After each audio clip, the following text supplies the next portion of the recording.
आता मी जे काही सांगेल हा माझ्या एवढ्या वर्षाच्या अनुभवानुसार सांगतोय साजे की म्हणजे बजेट ही खूप मोठी गोष्ट आहे याच्यामध्ये. म्हणजे इकॉनॉमिकल फील्डचा मी असा काही खूप मोठा व्यक्ती नाहीये, पण मी जे काही ऑब्झर्व केलं याच्यामध्ये ओके त्यानुसार मला असं जाणवलं ना की बघा प्रत्येक बजेटमध्ये काही ना काही अनाउन्समेंट केल्या जातात, कुठल्या क्षेत्राला खुश केलं जातं, कुठे कभी खुशी कभी गम असं नॉर्मली असतं याच्यामध्ये. त्यामुळे म्हणेल की एक मिडल रिपचं बजेट आहे असं मी याच्यामध्ये मी म्हणू शकतो. ह्या बजेटला बॅकबोन भारताचा स्ट्रॉंग करायचा प्रयत्न केला गेला. नक्की. जिथे क्रॉप्स प्रॉपर येत नाही ती वेळेवर पाणी मग तिथे इरिगेशनवर ते काम करतील. ओके म्हणजे आपण म्हणतो की एक दुष्काळग्रस्त जिल्हे की त्यांच्यावर त्यांचा मेन फोकस राहील. हेल्थ केअर सेक्टरसाठी म्हणजे काय डिसिजन वगैरे हेल्थ केअर सेक्टरमध्ये जर आपण नॉर्मली पाहायला गेलो याच्यामध्ये तर हेल्थ केअर सेक्टरमध्ये आपण बघितलं की कॅन्सर ही गोष्ट आहे ना. आता बघा दोन गोष्टी कॉमन दिसतात, कॅन्सर आणि डायबिटीसचे पेशंट बरोबर वाढू लागलेत मोठ्या प्रमाणामध्ये.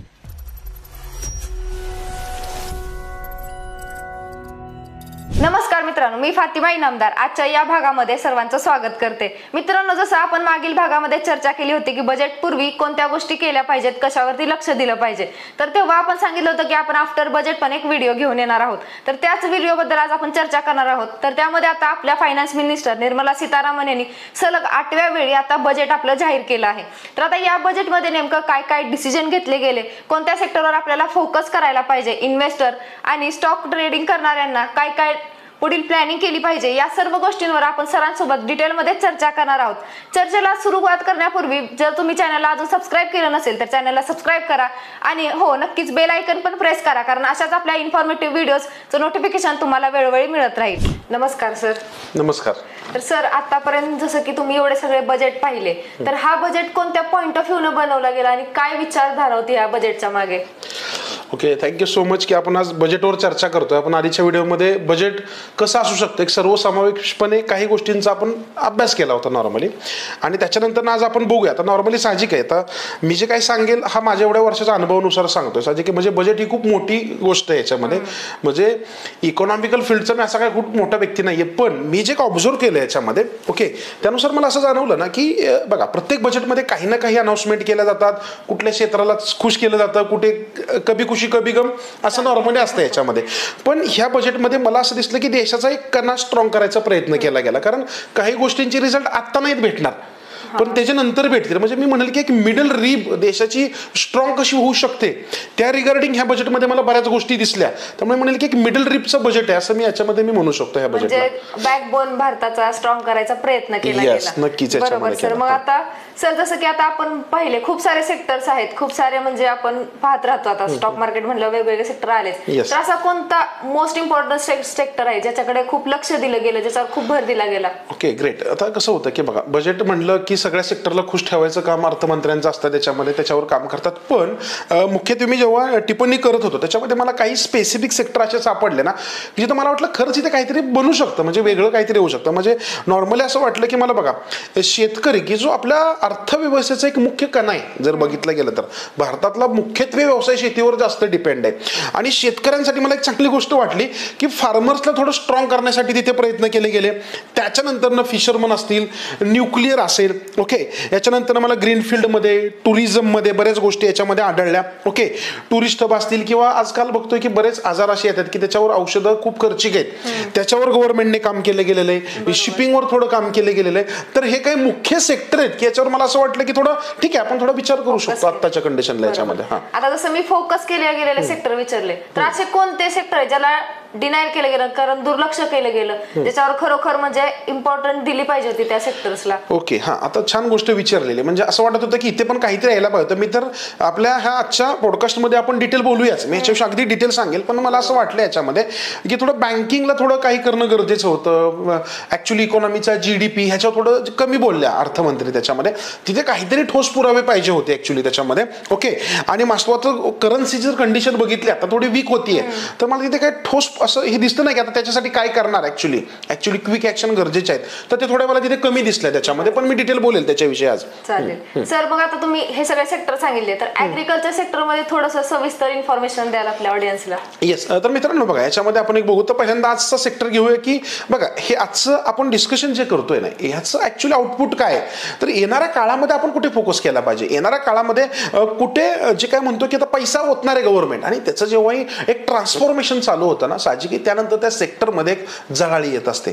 मग ही झळाळी एका ट्रेडरसाठी कामाची असते, एका इन्व्हेस्टरसाठी कामाची असते. आणि याच्यामध्ये मी मेन कॅच केलं याच्यामध्ये फार्मर्स. ओके, म्हणजे प्राईम मिनिस्टरची किसान योजना याच्यामध्ये कृषी योजना, ह्यामध्ये मला असं एक जाणवलं की त्यांनी खूप छान प्लॅन केलं की आम्ही एक 100 डिस्ट्रिक्ट निवडणार आहे याच्यामध्ये. ओके, आता हे कशासाठी आपण बघतोय की अगदी आपल्या महाराष्ट्रातले पण कित्येक जिल्हे जिथे शेतकऱ्यांना प्रॉपर पाणी नाहीये शेतीसाठी, बरोबर, जिथे उत्पन्न मिळत नाहीये, तर त्यांनी असे पहिले काही 100 जिल्हे पकडणार आहेत की जिथे ऍक्च्युली प्रॉपर डेव्हलपमेंट नाही झालेली, जिथे क्रॉप्स प्रॉपर येत नाही, ती वेळेवर पाणी, मग तिथे इरिगेशनवर ते काम करतील. ओके, म्हणजे आपण म्हणतो की एक दुष्काळग्रस्त जिल्हे की त्यांच्यावर त्यांचा मेन फोकस राहील, ही एक चांगली गोष्ट आहे. कारण त्या भागातला शेतकरी जर सुधारला तर डायरेक्टली देशाच्या अर्थव्यवस्थेला खूप मोठा हातभार त्याच्यामध्ये लागणार आहे. आणि याच्यानंतर आपण बघतो की कडधान्य ही आजकाल गोष्टी कोण खात पण नाही, पण महत्वाची गोष्ट त्याच्यापेक्षा तेवढे महाग झालेत का, तर त्यांचं ऍक्च्युली प्रोडक्शन कमी होत आहे. कारण मेन गोष्ट होती की त्यांचं प्रोडक्शन का कमी होतं याच्यामध्ये, तर प्रॉपर नुकसान एवढं शेतकऱ्यांना होतं ना. मग गव्हर्नमेंटने हे ऑब्झर्व केलं आणि त्याच्यानंतर ना पल्सेस मध्ये आता काय करतायत, जास्तीत जास्त प्रोडक्टिव्हिटी वाढावी यासाठी मग बियाणे असतील, बरोबर आहे ना, शेतकऱ्यांना छोटं मोठं अनुदान देतील, वेगवेगळ्या डाळी, जर जेवढ्या ऍक्च्युली काय होईल गव्हर्नमेंट काम करेल ना तेवढं शेतकऱ्यांना पण बरं पडेल, अरे आम्ही लावू शकतो याच्यामध्ये. आणि त्याच्यानंतर मग तो नंतर साहजिक आहे रेटमध्ये पण आपल्याला होतो आणि एक इकॉनॉमीमध्ये त्याचा एक वेगळा परिणाम आपल्याला येणाऱ्या काळामध्ये पाहायला मिळेल. दुसरी गोष्ट मी एक ऑब्झर्व केली याच्यामध्ये, आपण बघतो की आज ग्रामीण लेवलला गेलो तर कित्येक शेतकऱ्यांच्याकडे गाई गुरे असतात, बरोबर ना, पण आपण एक ऑब्झर्व केलंय याच्यामध्ये कधी की तर मिल्कचं जे काही प्रोडक्शन आहे ना ते खूप कमी होते कित्येक वर्षापासून, एक डेटा ऑब्झर्व केला मी त्याच्यामध्ये. ह्या बजेटमध्ये फार्मरसाठी जे डेअरी फार्मर्स आहेत ना त्यांना थोडं गव्हर्नमेंट म्हणते चला आम्ही काहीतरी करू तुमच्यासाठी. ओके, म्हणजे आपण एक जर ऑब्झर्व केलं 1980च्या आसपास आहे ना एक दूध क्रांती झाली होती, त्याच्यानंतर काही नाही झालेलं, म्हणजे हे म्हणेल एवढं मोठं नाही काही केलेलं, पण थोडा एक पाठपुरावा केला गेलेला आहे त्याच्यामध्ये. आणि महत्वाची गोष्ट काय होतं बघा, शेती म्हणलं ना की शेतकऱ्यांना पैशाची गरज असते प्रत्येक वेळी, कुठलंही पीक असेल, काढणी असेल, मजुरी देणं असेल, तर जे काही कॅश क्रेडिट असतं ना तर ते लिमिट थोडं वाढवलेलं, म्हणजे मला वाटलं की बाबा एक चांगली गोष्ट आहे. म्हणजे भले लोक म्हणतात याचा कुठल्या सेक्टरला फायदा काय, पण काय होतं माहितीये का, जेव्हा शेतकरी स्ट्रॉंग होईल तेव्हा बियाणे विकणाऱ्या कंपन्यांना मागणी वाढणार आहे, तेव्हाच औषधं कंपन्याच्या काय असतं शेतीची त्यांचं वाढणार आहे, इरिगेशन कंपन्यांचा बेनिफिट होणार आहे. म्हणजे ह्या सगळ्या गोष्टी मला असं वाटतंय की एकंदरीत फार्मिंग आणि त्याच्या रिलेटेड कंपन्यांसाठी येणाऱ्या काळामध्ये पोषक आहे. बरी ते उद्यापासून लगेच दिसणार नाहीये, पण नक्कीच एक चांगली गोष्ट पहिली मी याच्यामध्ये ऑब्झर्व केली. बरोबर सर, एकदम उत्तम सर. आता याच्यानंतर आता फार्मिंग सेक्टर झालं जसं की तुम्ही सगळं सविस्तरपणे सांगितलं. ओके, तर असंच आता एक फिशिंग सेक्टर आहे ज्याच्याकडे एवढं लक्ष दिलं जात नाही, ज्याच्याकडे एवढं म्हणजे त्या लेवलनं त्या पॉईंट ऑफ व्ह्यू पाहिलं जात नाही, तर या बजेटमध्ये काय डिसिजन घेतले? ओके, आता एक गोष्ट ऑब्झर्व केली का, आता नॉर्मली लोक फिशिंग म्हणलं की लोकांना एवढं जास्त माहित नसतं, पण जगामध्ये जापान हा एक छोटा कंट्री, आपला विचार करता काहीच नाहीये, पण तो जगामध्ये एक्सपोर्टर्स मध्ये टॉप 5 मध्ये कंट्री येते, एवढी छोटी कंट्री असून पण. आणि आपल्याला तर एवढा समृद्ध समुद्र किनारा आहे आणि महाराष्ट्राला तर खूप मोठा लाभलेला आहे आणि ऑल ओव्हर देशामध्ये असून पण ऍक्च्युली आपल्याकडे जर बघितलं तर फिशिंग इंडस्ट्री एवढी डेव्हलप नाही झालेली आणि गव्हर्नमेंटने ते हेरलेलं आहे. कारण जर तुम्हाला आहे ना फिस्कल डिफिशियट कमी करायचं तर एक्सपोर्ट वाढवावं लागणार आहे. पण एक्सपोर्ट वाढवायचा असेल तर असा कुठून पैसे येऊ शकतो, तर एक गोष्ट मला चांगली जाणवली याच्यामध्ये की फिशिंगवर ते ऍक्च्युली काम करणार आहेत. ओके, सबसिडीज देणार आहेत त्यांना बऱ्यापैकी. त्यांनी सांगितलं की आम्ही याच्यामध्ये प्रॉपर ग्रोथ ओरिएंटेशन, आम्ही त्यांच्यासाठी वेगळे प्रोग्राम, त्यांनी अजून एकदम डिटेल नाही मला त्याच्यामध्ये दिसलं कुठं बोललेले, पण असं करूया की अजून एक ब्ल्यूप्रिंट येईल पुढे कसं करणार आहे त्यामुळे त्या रिलेटेड कंपन्यांवर किंवा त्या सेक्टरवर थोडा फोकस ठेवणं गरजेचं आहे आपल्याला. बरोबर. त्यांच्या टॅक्सेस रिलेटेड काय डिसिजन घेतले गेले? हा, आता त्याच्यामध्ये काय केलं की त्यांना थोडं टॅक्स एक्झम्पशन जे ड्युटी असते त्याच्यामध्ये, ओके, तर त्याच्यामध्ये ते साहजिक सवलत देणार आहे. कारण जोपर्यंत तुम्हाला जी काही कस्टम ड्युटी लागते, एक्झम्पशन नाही मिळत तर लोक कशी एक्सपोर्ट करतील, त्याला साधा सिंपल कंडिशन आहे आणि गव्हर्नमेंटचं ते काम असतं. जर तुम्हाला एक्सपोर्ट वाढवायचं तर ते याच्यामध्ये करताना दिसत आहेत, तर एक चांगली गोष्ट येणाऱ्या काळामध्ये आपण इथे ऑब्झर्व करू शकतो. थोडं लक्ष ठेवणं गरजेचं आहे याच्यामध्ये. आता जसं ऍग्रिकल्चर सेक्टरसाठी क्रेडिट कार्डचं लिमिट वगैरे वाढवण्यात आलं, तसं यांच्यासाठी काही केलं आहे का? हा, याच्यासाठी यांना काय केलेलं आहे, एक सबसिडी जी नॉर्मली असते याच्यामध्ये त्याच्यामध्ये नॉर्मली एक इन्क्रीमेंट करून दिलेली आहे याच्यामध्ये. यांना पण तसं केलेलं आहे नॉर्मली. फिशिंग, डेअरी आणि फिशरमन, ओके, तर हे सगळे यांना थोडं एका पट्टीत आणायचा प्रयत्न केलाय, म्हणजे पैसे देण्याच्या बाबतीत त्यांना थोड्या सुविधा, सबसिडीज थोडं याच्यामध्ये दिसत आहेत मला चांगलं. बरोबर. आता सर्वांचं इम्पॉर्टंट गोष्ट असते सर हेल्थ. आणि हेल्थ म्हटलं की इन्शुरन्स आलं. तर या दोन्ही सेक्टर मध्ये असा काही निर्णय घेतलाय का ज्याचा इम्पॅक्ट आपल्याला पाहायला मिळेल? हा येस, आता याच्यामध्ये एक गोष्ट ऑब्झर्व केली मी, जसं आधी म्हटलं की जे काय आता ट्रेंडिंग सेक्टर आहेत आत्ताच्या कंडिशनला, इन्शुरन्स मध्ये कसं असतं, FDI असतं, फॉरेन डायरेक्ट इन्व्हेस्टमेंट, बरोबर, ज्या बाहेरच्या कंपन्या इंडियातल्या कंपन्यांमध्ये येऊन इन्व्हेस्टमेंट करत असतात. तर आता हे FDIचं लिमिट 75% म्हणजे कुठलीही बाहेरच्या देशातली कंपनी आली तर ती आपल्या इंडियन कंपनीचे जास्तीत जास्त 75% शेअर घेऊ शकते. आता त्यांना अलाउड केले 100% करू शकता. जर ते सगळी इन्व्हेस्टमेंट ऑन शोअर म्हणजे इंडियामध्येच करणार असतील, त्याचा फायदा होणार असेल, ओके, तर त्यांना 100% पर्यंत दिलेली जी एक चांगली गोष्ट आहे. कारण लक्षात ठेवा, इंडियाचं इन्शुरन्स सेक्टर खूप स्ट्रॉंग होणे येणाऱ्या काळात गरजेचं आहे आणि गरज लागणार आहे प्रत्येकाला. आपण बघतोय इन्शुरन्स ही येणाऱ्या काळामध्ये महत्वाची गोष्ट आहे, जे लोकांना महत्व पटायला लागलेलं आहे. ओके, त्यामुळे थोडी इन्शुरन्स सेक्टर पण येणाऱ्या काळामध्ये इम्पॉर्टंट असेल आपल्याला या ऍस्पेक्टमुळे. आणि हेल्थ केअर सेक्टरसाठी म्हणजे काय डिसिजन वगैरे? हा, हेल्थ केअर सेक्टरमध्ये जर आपण नॉर्मली पाहायला गेलो याच्यामध्ये, तर हेल्थ केअर सेक्टरमध्ये आपण बघितलं की कॅन्सर ही गोष्ट आहे ना, आता बघा दोन गोष्टी कॉमन दिसतात, कॅन्सर आणि डायबिटीसचे पेशंट बरोबर वाढू लागलेत मोठ्या प्रमाणामध्ये, कारण प्रत्येकाची जीवनशैली चेंज होते. पण कॅन्सर हा असा आजार आहे ना की ज्याच्यामध्ये खूप कॉस्टली येतो, सर्वसामान्याला अक्षरशः नाही परवडत ते, बरोबर आहे ना. तर त्यांनी कॅन्सरचे बरेच मेडिसिन्स जोडे त्यांच्या अंडर आणून त्यांचे रेट कमी करायचा प्रयत्न केला गेलेला आहे. तर एक चांगली गोष्ट मला वाटली याच्यामध्ये. चला मग नॉर्मली ट्रेडर काय करेल, इन्व्हेस्टर काय करेल, तर बाबा अशा कुठल्या ड्रग्स कंपन्या आहेत की ज्या मोस्टली कॅन्सरवर मोठ्या प्रमाणात काम करतात. आता काय होतं बघा की मला इथे डायरेक्ट कंपन्यांची नाही नावं घेऊ शकत मी, ओके, पण मी जे काय आयडियाज देतोय ना हे तुमच्या लक्षामध्ये राहिलं पाहिजे. तुम्हाला कुठे फोकस करायचं इकॉनॉमीमध्ये येणाऱ्या वर्षामध्ये हे समजून जाईल. तर अशा ड्रग्स कंपन्या बघा की ज्या मोस्टली कॅन्सर रिलेटेड काय बनवतात किंवा त्यांचे प्रोडक्ट्स APIs आहेत ते कॅन्सरला कारणीभूत आहेत त्यांच्या ड्रग्स बनवण्यासाठी, तर त्याच्यावर फोकस करू शकता तुम्ही त्याच्यावर. बरोबर सर, आता जसं की आपण पाहिलं की या सगळ्या सेक्टर तर आहेतच, बरोबर आहे, पण आता टुरिझम हे पण एक म्हणजे खूप महत्वाची गोष्ट राहते त्या इंडियाच्या इकॉनॉमीला इम्पॅक्ट करण्यासाठी. तर टुरिझम सेक्टरसाठी असं काही म्हणजे नवीन काय केलंय का या बजेटमध्ये काही? हा चला, आता याच्यामध्ये कशी कंडिशन आहे बघा की टुरिझमला माझं असं म्हणणं असतं की दरवर्षी गव्हर्नमेंटने काही ना काही केलं पाहिजे. कारण आपण बघतो की युरोपियन म्हणजे युरोपमधल्या कित्येक कंट्री फक्त टुरिझमवर चाललेत. सिंगापूर सारखी कंट्री, दुबई सारखी कंट्री, हे कशावर, त्यांची अर्थव्यवस्था मोस्टली टुरिझमवर आहे. आणि आपला असा देश आहे की आपल्याकडे नाही काही असं नाहीयेच. तुमच्याकडे समुद्र किनारा आहे, तुमच्याकडे नाही का, म्हणजे आपण बघितलं की हा जम्मू काश्मीर सारखं आहे, गड किल्ले आहेत महाराष्ट्रासारख्या ठिकाणी, आणि इतर पण कितीतरी पर्यटन स्थळ आहेत, पण त्यांची डेव्हलपमेंट नाही झालेली. आणि एक चांगली गोष्ट आहे की गव्हर्नमेंट तिकडे फोकस करते. आणि एक गोष्ट आम्ही याच्यामध्ये ऑब्झर्व केली की 50 टुरिस्ट स्पॉट्स ते आता तयार करतात. म्हणजे ते ठरवतील आता हे 50 स्पॉटवर आपल्याला आधी काम करायचं. कारण काय होतं, मोगम जर बोललं ना तर ते कुठेच काम नाही होत त्याच्यामध्ये. आणि मग ते काय करतील, स्टेट बरोबर पार्टनरशिप करतील. कारण काय होतं, टुरिस्ट स्पॉट डेव्हलप करणं ही एवढी इझी गोष्ट नसते. तिथे खूप सारा पैसा ओतावा लागतो तुमच्या बेसिक गोष्टींपासून. आणि पण काय होतं, टुरिझम जेव्हा डेव्हलप होणार ना, तुमची हॉटेल इंडस्ट्रीला बेनिफिट होणार आहे त्याच्यामध्ये. टुरिझम इंडस्ट्री डेव्हलप होणार म्हणजे इन्फ्रा तिथे डेव्हलप होणार आहे त्याच्यामध्ये. आणि महत्वाची गोष्ट, रोड महत्वाची डेव्हलपमेंट करावी लागते, सुखसुविधा लोकांना तिथे भेटावे लागतात. त्याच्यामुळे काय होतं, नॉर्मली लॉजिस्टिक्स मध्ये पण इनडायरेक्टली त्याचा बेनिफिट आपल्याला भेटत असतो. तर त्यामुळे टुरिझम रिलेटेड जे काय आहे ना ते तुमच्या थोडं रडारवर पाहिजे येणाऱ्या काळामध्ये. असं मला वाटतं. आता सर टुरिझम सेक्टर पण झालं, आता शिपयार्ड जे म्हणजे आपल्या देशात इम्पोर्ट एक्सपोर्ट करतो, बाकी सगळ्या गोष्टी करतो, तर याच्यामध्ये शिपयार्ड सेगमेंट साठी असं काही डिसिजन घेण्यात आलेत का? हा, आता एक गोष्ट मी ऑब्झर्व केली याच्यामध्ये की बघा मागच्या 1 वर्षामध्ये जर तुम्ही बघितलं असेल तर शिपिंग कंपन्यांचे शेअर्स एवढे तेजीमध्ये होते, त्यातल्या त्या डिफेन्स पळत होतं, त्याचं थोडं एक कोरिलेशन राहतं नॉर्मली याच्यामध्ये इम्पोर्ट एक्सपोर्ट ते. पण त्याच्यानंतर थोडं साहजिक करेक्शन येतं, तसं तिकडे आलं त्याच्यामध्ये. एक गोष्ट मी ऑब्झर्व केली याच्यामध्ये की जेव्हाही म्हणजे मी विचार करतो अरे फिस्कल डिफिसिट कसं कमी होईल देशाचं, बरोबर आहे, तुम्हाला मोस्टली फोकस करावं लागेल एक्सपोर्टला. एक्सपोर्ट जर कमी करायचं असेल तर एक्सपोर्टसाठी डिपेंडिंग गोष्टी कुठल्या आहेत, तर त्याच्यामध्ये मोस्टली येतं कुठलं तुमचं की हे शिपयार्ड. तर शिपयार्डमध्ये त्यांनी पुढच्या 10 वर्षासाठी मोठ्या प्रमाणामध्ये टॅक्समध्ये काय केलेलं आहे, कस्टम ड्युटी माफ करून टाकलेली आहे.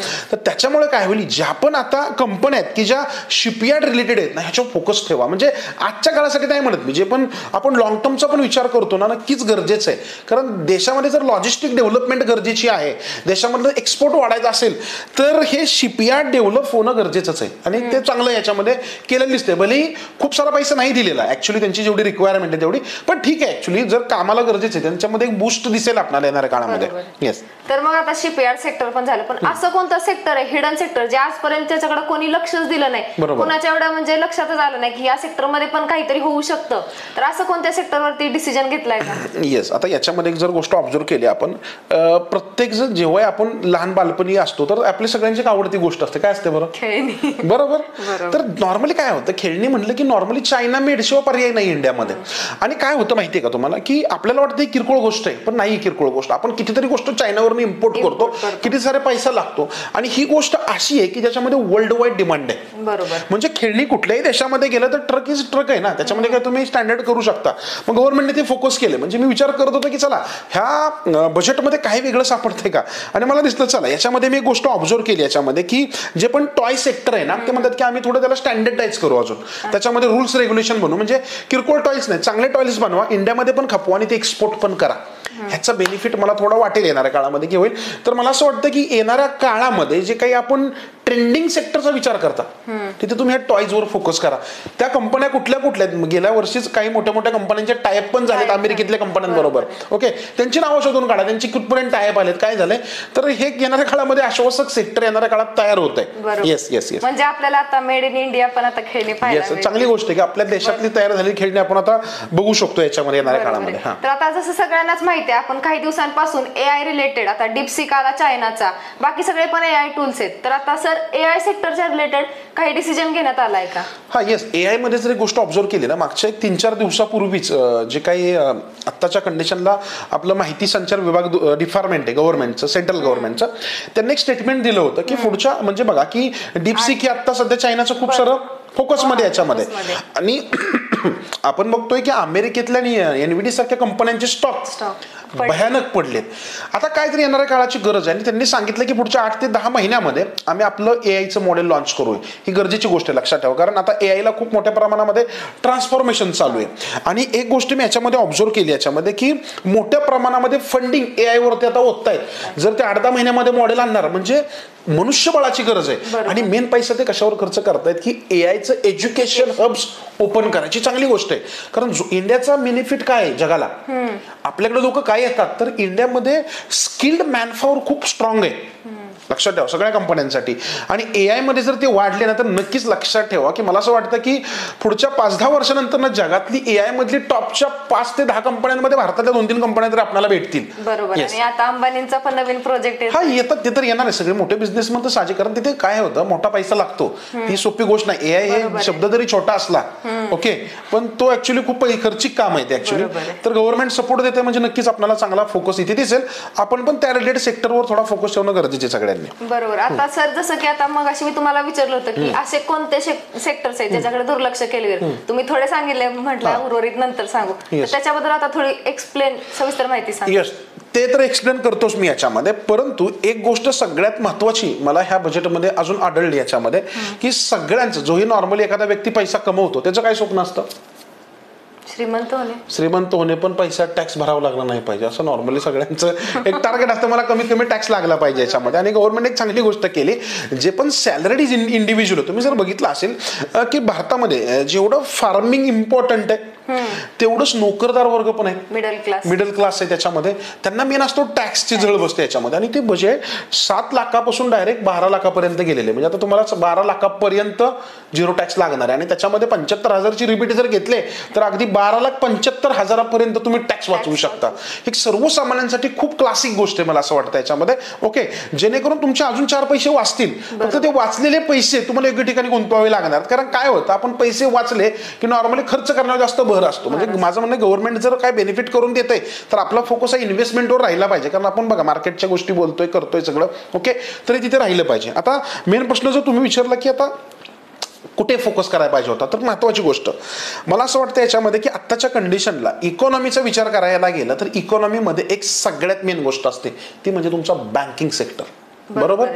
इकॉनॉमी तुमची किती डेव्हलप होते तुमच्या बँकांची ग्रोथ बघून नॉर्मली समजतं. हळूहळू तुम्हाला पण सगळ्यांना ह्या गोष्टी समजतील. याच्यामध्ये बँकिंग सेक्टरमध्ये पहिली गोष्ट मला इथे काही मोठं दिसलं नाही याच्यामध्ये. म्हणजे नॉर्मली कसं बघा, आताच्या कंडिशनला आपण गेलो तर रेपो रेट वरच्या लेवलला आहे त्याच्यामध्ये. ओके, बँकांचे त्यांचे मोठे NPA पासून इतर बरेच गोष्टींचे प्रॉब्लेम आहेत. तर मला तिथे काही ठोस केलेलं दिसलं नाही ह्या अर्थसंकल्पामध्ये नॉर्मली. ओके, भले असं असेल की आता कसं की 5 वर्ष गव्हर्नमेंटची सुरू झालीत, त्यातलं हे पहिलं वर्ष आहे, त्यामुळे ते करायचं त्यांनी लक्ष नाही दिलं. पण हे थोडं गरजेचं वाटतं की बँकिंग सेक्टरला थोडं याच्यामध्ये आलं पाहिजे. दुसरी गोष्ट आपण बघतो याच्यामध्ये की रुपया, आपण बघतो की डॉलरच्या कम्पेअर करता 86 रुपयाची लेवल गेली. ह्याचा इम्पॅक्ट हा खूप मोठा असतो इकॉनॉमीला आपल्या. फिस्कल डिफिशिट वाढायला पण हे कारणीभूत ठरणार आहे. मग आपलं भले आता तुम्ही काय काय गोष्टींना याच्यामध्ये बघितलं की गव्हर्नमेंट काम करतंय, पण आताच्या कंडिशनला असे जे बिझनेस आहेत की जे ऑलरेडी एक्सपोर्ट करतायत, साहजिक आहे ना, त्यांना जर तुम्ही सपोर्ट दिला तर ते अजून फास्टली मोस्टली एक्सपोर्ट करतील आणि तिथं गव्हर्नमेंटला रिव्हेन्यू पण मोठ्या प्रमाणामध्ये मिळू शकतो.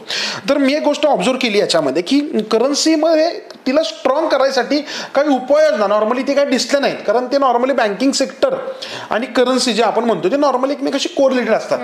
तर ते थोडं याच्यामध्ये कमी दिसतं की जी येणाऱ्या काळामध्ये गरज आहे. कारण काय होतं बघा, आपण म्हणतो की 2025 मध्ये मार्केट वीक राहील आणि हे जर ह्याच्यावर काम नाही केलं ना तर मार्केट अजून स्ट्रॉंग वीक होऊ शकतं त्याच्यामुळे. तिसरी गोष्ट असते GDP. आपण म्हणतो की जे आपलं ग्रॉस डोमेस्टिक प्रोडक्ट आहे याच्यामध्ये, तर तो डेव्हलप झाला पाहिजे. आणि GDPचे आकडे 6-7.5% बऱ्याच म्हणजे मुडीजनं वगैरे दिलेले आहेत, जे आपल्या कामाचे नाही. जर आपण म्हणतोय की एकदम ट्रिमेंडस ग्रोथ झाली पाहिजे तर GDP 8-8.5% रेंजमध्ये ग्रो होत राहिला पाहिजे. त्याच्याविषयी काहीच नाहीत बोललेलं मॅक्झिमम. म्हणजे थोडी इथे टिप्पणी पाहिजे होती की आपण GDPला, कारण बघा मार्केट जर तुम्हाला असं वाटतं ना, बघा ट्रेंडिंग राहिले पाहिजेत, राहू शकतात मार्केट कंटिन्यू ट्रेंडिंग, पण मेन असते तुमचे मार्केट डिपेंड असतात तुमच्या इकॉनॉमीला. इकॉनॉमी मीन्स GDP जेवढा स्ट्रॉंग राहणार आहे ना तेवढे मार्केट, मग ते व्हॅल्युएशन ओव्हर व्हॅल्यूड जरी झाले ना तर ते पळत राहतं का, GDP स्ट्रॉंग असतो तुमचा. पण GDP जर वीक व्हायला लागला, तुम्ही बघताय मागच्या 2.5-3 महिन्यामध्ये काय अवस्था झाली मार्केटची. ओके, तर थोडं GDPवर लक्ष पाहिजे. जर तुम्ही एक शॉर्ट टर्म इन्व्हेस्टर असाल ना तर GDP ही एक पिन ठरू शकते येणाऱ्या काळासाठी याच्यामध्ये. आणि सगळ्यात महत्वाची गोष्ट असते फिस्कल डिफिशिट. मला ज्या एवढ्या 16-17 वर्षाच्या मी जेवढे पण बजेट बघितले त्याच्यामध्ये मी मेन बघतो फिस्कल डिफिशिट कमी करायला काय केलंय बाबा. म्हणजे तुम्हाला वाटतं की 10 ट्रिलियनची इकॉनॉमी 2030 पर्यंत व्हावी, इतकी इझी गोष्ट नसते जोपर्यंत तुम्ही फिस्कल डिफिशिटवर काम नाही करणार. कारण तुमचं इम्पोर्टच एवढं आहे त्याच्यामध्ये, त्याच्यापुढे तुमचं एक्सपोर्ट काही नाहीये, बरोबर ना. तर त्याच्यासाठी खूप मोठ्या उपाययोजना करणं गरजेचं आहे. मग हे सगळं इथे जर झालं तर आपल्याला अजून मोठा बूम येणाऱ्या काळामध्ये आपल्याला पाहायला मिळेल. तर हे 4 सेक्टर ऍटलिस्ट मला वाटले, बाकीचे पण आहेत खूप सारे, पण आपण ते नंतर चर्चा करत राहूया त्याच्याविषयी. जसं की आता सर तुम्ही हे पण सांगितलं, आता याच्यानंतर सर जसं EV कडे खूप मोठं ट्रान्सफॉर्मेशन आपल्याला पाहायला मिळते. तर ग्रीन एनर्जी सेक्टरच्या रिलेटेड किंवा लिथियम बॅटरी असो किंवा न्यूक्लिअर सेक्टर असो, याच्या रिलेटेड काही डिसिजन वगैरे काही निर्णय घेतलेत का? आता बघा की याच्यामध्ये कसं होतं की EV सेक्टर थोडं करोना नंतर थोडं ट्रेंडिंग आहे. तर लिथियम बॅटरी जे असतील किंवा EV रिलेटेड ज्या गोष्टी, कारण इंडियामध्ये काय होतं नॉर्मली तुम्ही जर बघितलं की जगामध्ये टेस्ला नंबर 1 काय आहे, तर त्यांच्याकडे बॅटरी प्रोडक्शनची स्वतःची टेक्नॉलॉजी आहे, बरोबर आहे ना. म्हणजे बॅटरी टेक्नॉलॉजी इंडियाकडे नाहीये, कारण मेन गोष्ट तीच आहे EVला. तर गव्हर्नमेंटने फोकस केला, चला ह्या लिथियम बॅटरीवर आपल्याला काम केलं पाहिजे. तर तिथे काही सबसिडरीज R&D सेंटर्स वगैरे त्याच्या रिगार्डिंग ते उभे करतायत, तर ह्याचा बेनिफिट तिकडे राहील. आणि दुसरी गोष्ट कसं असते बघा, न्यूक्लिअर एनर्जी येणाऱ्या काळासाठी कळीचा मुद्दा असणार आहे. कारण आपण बघतो की कोलवरून एनर्जी प्रोड्यूस करणं दिस इज हायली कॉम्प्लिकेटेड होऊन जाईल येणाऱ्या काळामध्ये. कारण त्याच्यामधनं काय होतं की प्रदूषण खूप होत जातं. दुसरी गोष्ट असते धरण ऍक्च्युली जर बघितलं महाराष्ट्रामध्ये 1960 नंतर मोठं धरण एक पण बांधलं नाही गेलेलं किंवा देशामध्ये पण नाहीये, म्हणजे तिथं डेव्हलपमेंट नाहीये. मग त्यांच्याकडे एक ऑप्शन असतो न्यूक्लिअर एनर्जी. ओके, तर त्यांनी प्लॅन केलेलं की 2047 पर्यंत जवळपास 100 गीगावॅट एनर्जी आपल्याला क्रिएट करता आली पाहिजे ऍडिशनल याच्यामध्ये. त्यांनी त्यासाठी काय प्लॅन बनवलेला आहे. ओके, तर थोडं न्यूक्लिअर एनर्जी रिलेटेड पण आपल्याला फोकस ठेवू शकतो. भले तो लगेच इम्पॅक्ट नाही दिसणार कारण ते मोठा प्लॅन आहे, म्हणजे पैसाही थोडा त्याच्यामध्ये येणार आहे. पण न्यूक्लिअर एनर्जी येणाऱ्या काळासाठी थोडा कळीचा मुद्दा बनेल, जो इन्व्हेस्टरला एक नवीन अपॉर्च्युनिटी त्याच्यामध्ये क्रिएट होऊ शकते. सर जसं की आता तुम्ही सांगितलं की टॅक्स 0 टॅक्स केलं 12 लाखापर्यंत, त्याला थोडं एक्सप्लेन कराल?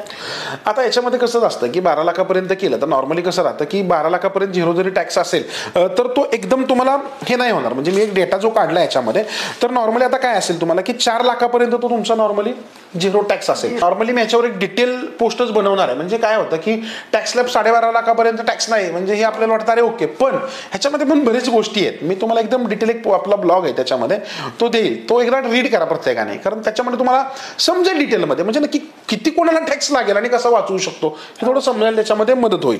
येस. आता सर एवढी उत्तम आणि उत्कृष्ट माहिती दिली, तर आता थोडंसं आपल्या ट्रेडर आणि इन्व्हेस्टर साठी सांगा की त्यांनी आता हे बजेट कोणत्या पॉईंट ऑफ व्ह्यू बघितलं पाहिजे आणि पुढे भविष्यात काय डिसिजन घ्यायला हवे. येस. ओके, छान प्रश्न विचारलेला आहे याच्यामध्ये. शेवटचं आपण जर म्हणलं याच्यामध्ये की बरेच सेक्टर याच्यामध्ये जर बघितलं तर बऱ्याच सेक्टरचं वेगवेगळं अलोकेशन मी पाहिलं याच्यामध्ये. ओके, आणि मला एकंदरीत दिसतं साहजिक आहे हे नेहमीप्रमाणे होत राहणार आहे. याच्यामध्ये लोक काय करतात की बजेट दिवशी ट्रेड करून मोठा प्रॉफिट कमवणे, ह्याच्यापेक्षा माझं म्हणणं असतं बजेट दिवशी शांत राहायचं, अशी काहीतरी टिप्पणी करून घ्यायची, समजायचं काय होतं आणि फोकस करा की गव्हर्नमेंट आता कुठे काम करणार आहे. म्हणजे तुम्हाला प्रत्येकाला किंवा आपल्या प्रत्येकाला एक मल्टीबॅगर शॉट हवा असतो स्टॉक, बरोबर आहे ना. तो मल्टीबॅगर स्टॉक असाच नाही मिळत. तुम्हाला थोडं नॉलेज पाहिजे स्वतःचं, तर ते स्टॉक्स आपल्याकडे येतात रिसर्च. तर ह्याच्यातनं शोधा की गव्हर्नमेंट आता कुठे काम करतंय, असे कुठले सेक्टर्स आहेत की गव्हर्नमेंट आता काम करायला सुरुवात केलंय. कारण ह्या कंपन्या साहजिक कवडी मोलाच्या भावात कधी कधी मिळत असतात. ओके, जर प्रॉपर चेक केलं तर मला असं वाटतं की प्रॉपर स्टडी करा, गडबड नका करू. कारण 2025 हे थोडं चॅलेंजिंग इयर आहे. कारण बजेटमध्ये काही खूप मोठ्या गोष्टी नाहीत. म्हणजे बऱ्याच जणांना वाटतं की बजेट नंतर मार्केट बूम करेल, असं काही बजेटमध्ये नाहीये. टॅक्स स्लॅब कमी केलं म्हणजे बजेटमध्ये चांगलं आलं असं नसतं. काय आज बघितलं असेल मार्केट नॉर्मली ओके एका रेंजमध्येच क्लोज झालं त्याच्यामध्ये. ओके, तर थोडा अभ्यास करा अजून पण. आणि जेही स्टॉक्स तुम्ही पकडाल एकदम पैसा नका लावू कुठे पण. ऍटलिस्ट 3-4 महिने तुम्ही वेट करा. कारण कदाचित मला असं वाटतं की व्हॅल्युएशन अजून खालच्या लेवलला कित्येक सेक्टरचं कित्येक कंपन्यांचं पाहायला मिळू शकतं आपल्याला, इव्हन टॉप इंडेक्सचं पण. ओके, त्यामुळे गडबड नका करू, चांगले सेक्टर शोधा, प्रॉपर एक रिस्क अलोकेशन करा. नॉर्मली आपल्या फिनशॉकमध्ये तर मी सगळं दाखवलेलं आहे प्रत्येकाला. ज्यांनी पण केलं नसेल डाउनलोड करा, त्याच्यामध्ये बघा. कारण ह्या गोष्टी गरजेच्या आहेत आपल्या प्रत्येक सर्वसामान्य व्यक्तीला. कारण मोठा पैसा जर भविष्यामध्ये तुम्हाला बनवायचा असेल तर त्याची सुरुवात आजपासून होते. आणि ह्यासाठी आपण स्टेप बाय स्टेप सुरुवात करा, गडबड करू नका. ओके, मार्केट कदाचित यानंतर पण करेक्ट होत राहतील अजून. नो पॅनिक होता, संधी शोधा, त्याच्यामध्ये इन्व्हेस्ट करा आणि एक मोठा पैसा बनवा. एवढंच सांगेल याच्यामध्ये. सर धन्यवाद एवढी चांगली माहिती दिल्याबद्दल आमच्या सगळ्यांना. मित्रांनो, आता सरांनी आपल्याला एवढ्या सविस्तरपणे सोप्या भाषेमध्ये आपल्याला एकदम सविस्तरपणे माहिती दिली की आपण पुढे काय प्लॅनिंग केली पाहिजे, आपला पोर्टफोलिओ कसा बॅलन्स करायला पाहिजे, काय डिसिजन घ्यायला हवेत. तर याच्याबद्दल सरांचं खूप खूप धन्यवाद. तर आता आपण जसं की आता निर्मला सीतारामन यांनी आजचं बजेट जाहीर केलं, तर त्याच्यामध्येच त्यांनी असं देखील सांगितलं की आता नेक्स्ट टॅक्स बिल जे आहे ते पुढील आठवड्यामध्ये जाहीर केलं जाणार आहे.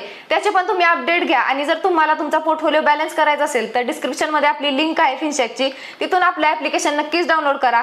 आणि जर तुम्हाला अजून डिटेल माहिती पाहिजे असेल तर स्क्रीनवर दिलेल्या नंबरवरती नक्कीच कॉन्टॅक्ट करा. तुम्हाला संपूर्ण माहिती डिटेलमध्ये दिली जाईल. आणि अशाच नवनवीन माहितीसाठी आपल्या चॅनलला नक्की सबस्क्राईब करा, व्हिडिओला लाईक करा आणि हो बेल आयकॉनला प्रेस करायला विसरू नका. भेटूया पुढील भागामध्ये. तोपर्यंत धन्यवाद.